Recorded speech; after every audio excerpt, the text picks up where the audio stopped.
this is Andre. In the last Zoia video, we talked about two different ways of using MIDI note info to play the pitch of a loop melodically. The first way is Vari-Speed, where incoming MIDI notes change the pitch parameter in the looper module itself. The second type is Repitching, which is sending MIDI note info to separate pitch shifter and granular modules, which are affecting the audio output from the looper module. We didn't talk about doing Vari-Speed and Repitching at the same time, and that's because doing them both at the same time makes really weird stuff happen. For instance, C3 is the original pitch of the loop. If you send MIDI note D3 to the looper module's pitch parameter, then you're doing Vari-Speed to raise the pitch of the loop by 2 semitones. However, when the granular and pitch shifter modules get that same D3 MIDI note, they're receiving the audio output of the loop that's already been transposed up 2 semitones, and then they're applying another 2 semitones on top of that, which means that if you're listening to all of those signals at the same time, doing repitching and Vari-Speed simultaneously is going to produce 2 different pitches each time you play a note other than a C. If that's not enough, you can also get into very precise microtonal territory. Now, depending on the type of modular environment you're working in, you can often change the strength of the connection between modules. The Zoia lets you do this, and by increasing or decreasing the connection strength between incoming MIDI notes and the pitch parameters in the modules those notes are sent to, you can bend the Zoia's intonation outside of 12-tone equal temperament. As you're probably gathering by now, most of this video is not really music for relaxation. Some of the sounds we arrive at here are very conventionally pretty and consonant, but a lot of them are decidedly not that at all. So more than most of my videos, your mileage here will probably vary quite a bit, and rightly so.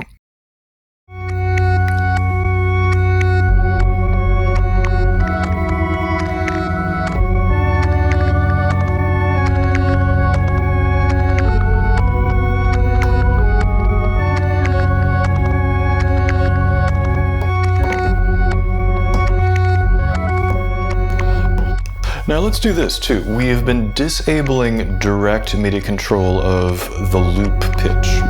We have been disabling Vari-Speed. Let's re-enable that and see what kind of madness we come up with.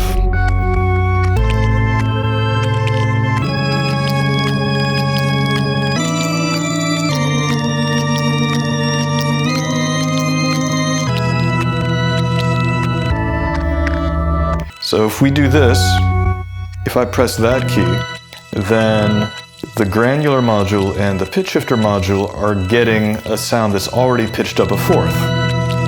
So it's harmonizing on top of that.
And then when we hit the octaves, everything is nicely lined up on the tonic. That's great.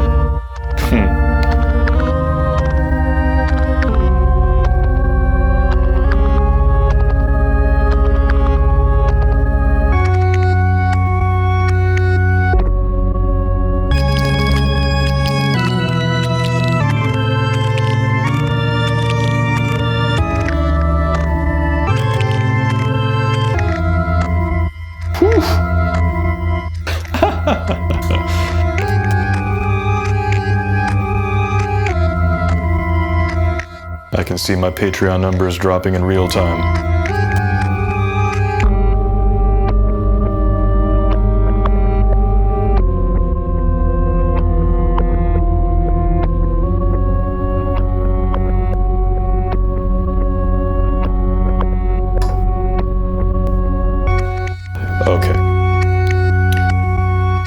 let's do another kind of crazy thing. You can get into microtonal tuning by changing the amount that you're modulating the pitch by. So let's get back to the mixer page. Let's bring everything down except for the granular. Let's bring the granular level back to dead center.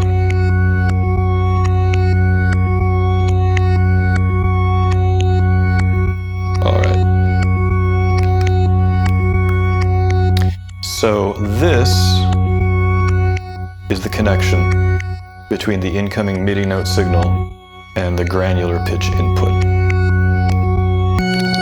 Right now, that connection is at 100%. If I change that percentage, we're going to start getting into microtonal intervals. So you can hear I'm bending the pitch up, but if I go back to the root, that's exactly the same. That isn't changing. So what's happening is we're dividing the octave differently by changing the percentage of control being sent. And if we play in between the octaves,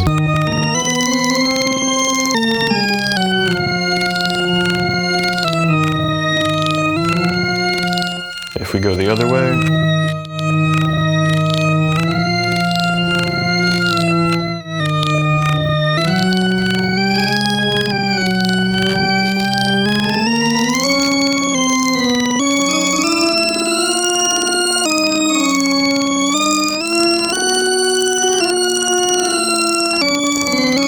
there we go. Speaking of Patreon numbers dropping off,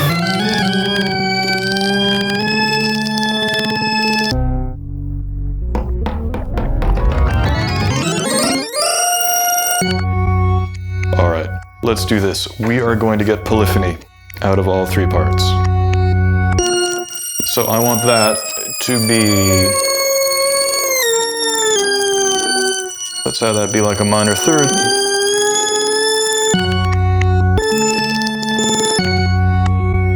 And let's bring back the pitch shifter.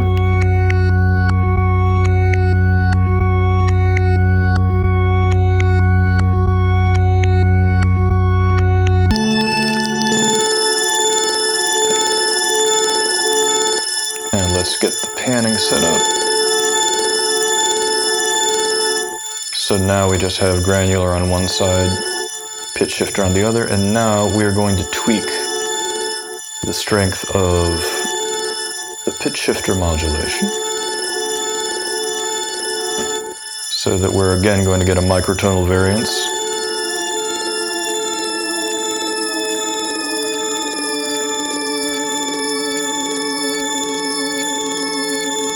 And I'm aiming for about a fifth above. So that's our root note. So that's totally fine. That isn't microtonal at all.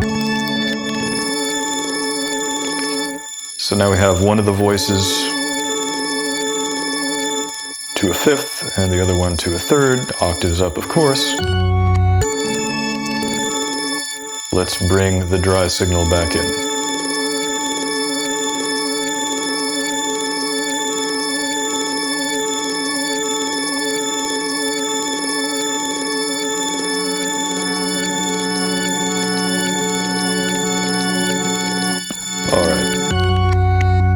So again, this is our root note, so no microtonal funniness going on right now. Everything is right where it should be, dead center.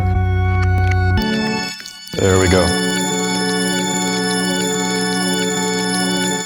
And that's because an octave up, we specifically tweaked the strength of the connections between the pitch incoming and the pitch units on the granular and the pitch shifter modules.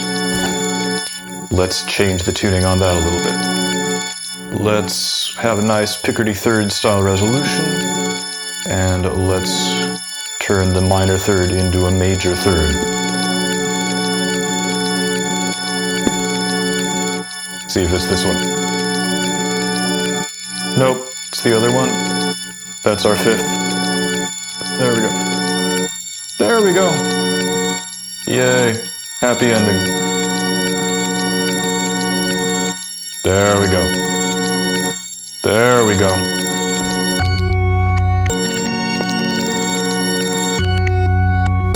Let's see what some of these in-between intervals sound like.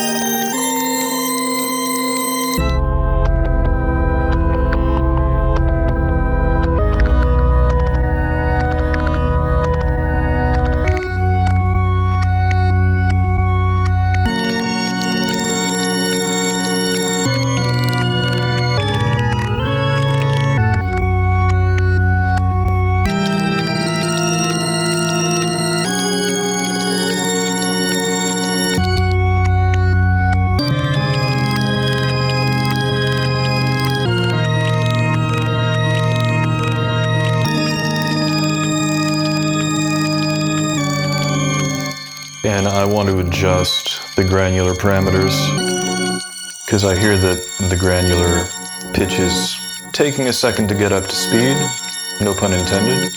I think that's really cool, but I'm curious if we can get it happening a little faster. So let's see. If we lower the grain size.